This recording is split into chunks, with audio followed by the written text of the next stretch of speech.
కలలోనైనా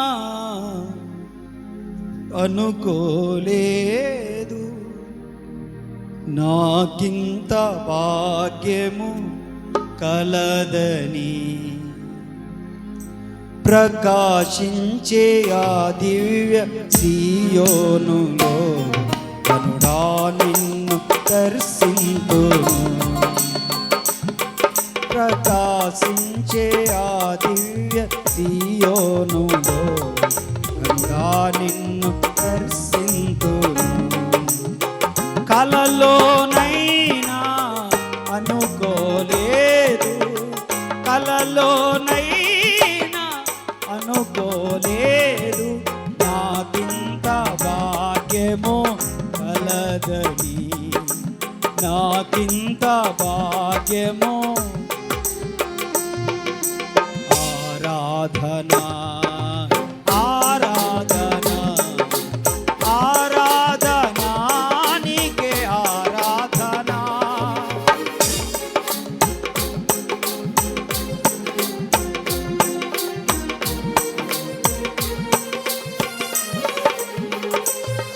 ప్రకాశించే ఆ దివ్య సియోనులో కనుడా నిన్ను దర్శింతును.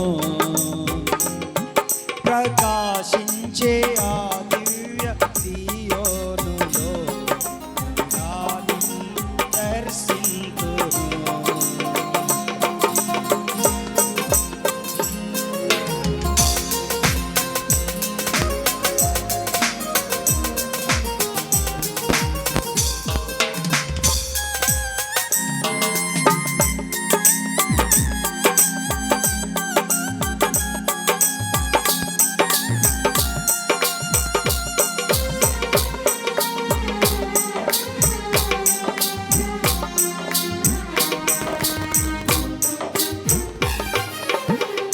మహిమతో నిండి నీ రూపము, నీ నీతితో నేను దర్శింతును.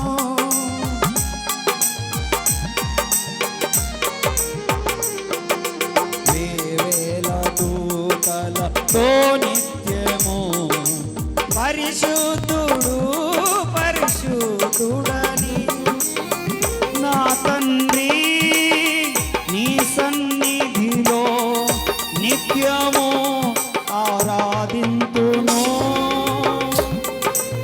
నీ సన్నిధిలో నిత్యము ఆరాధింతును. నిత్యము ఆరాధింతును.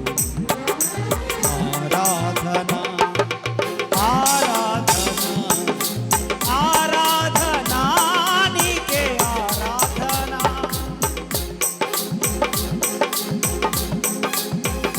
నీ ముఖము ప్రకాశించాలి. మధ్యాహ్న కాల తేజస్సు కంటే ఎక్కువగా ప్రకాశించాలి. ఆకాశ మండలములోని జ్యోతుల వలె ప్రకాశించాలి. ఆకాశ మండలములో నక్షత్రముల వలె ప్రకాశించాలి. నీవు తేజరిల్లాలి.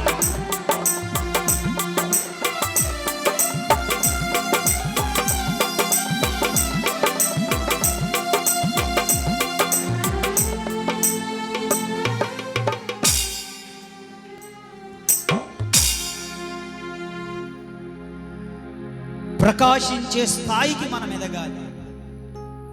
నేను అంటాను,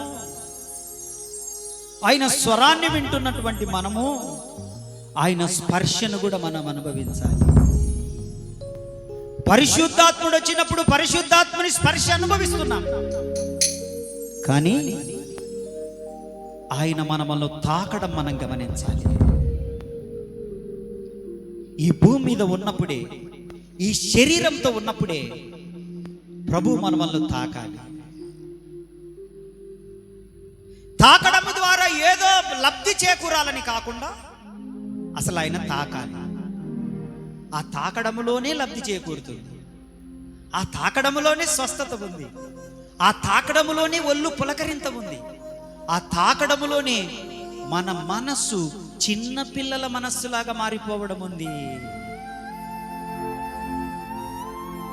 ఎంతమంది చెప్తే గనక పౌలు వినేవాడు? దూషకుడు, హింసకుడు, హానికరుడు, అంత భయంకరమైన నరహంతకుడు సౌలు ఎంతమంది చెప్తే విని మారేవాడు? దమస్కు గేటు దగ్గర యేసు ప్రభు దర్శించినందుకు కాదా మారింది? అలాంటి దర్శన భాగ్యం మనకు కావాలా వద్దా? కావాలి. సంఘానికి కావాలి అటువంటి దర్శన భాగ్యం.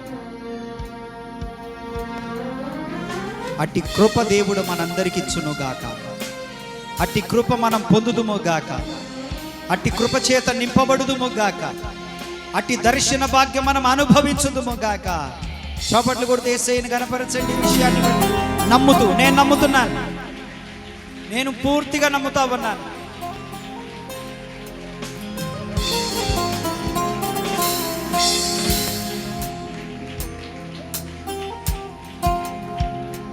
ప్రేమ కలిగిన తండ్రి, విశేషమైన నీ కృపను బట్టి వందనాలు.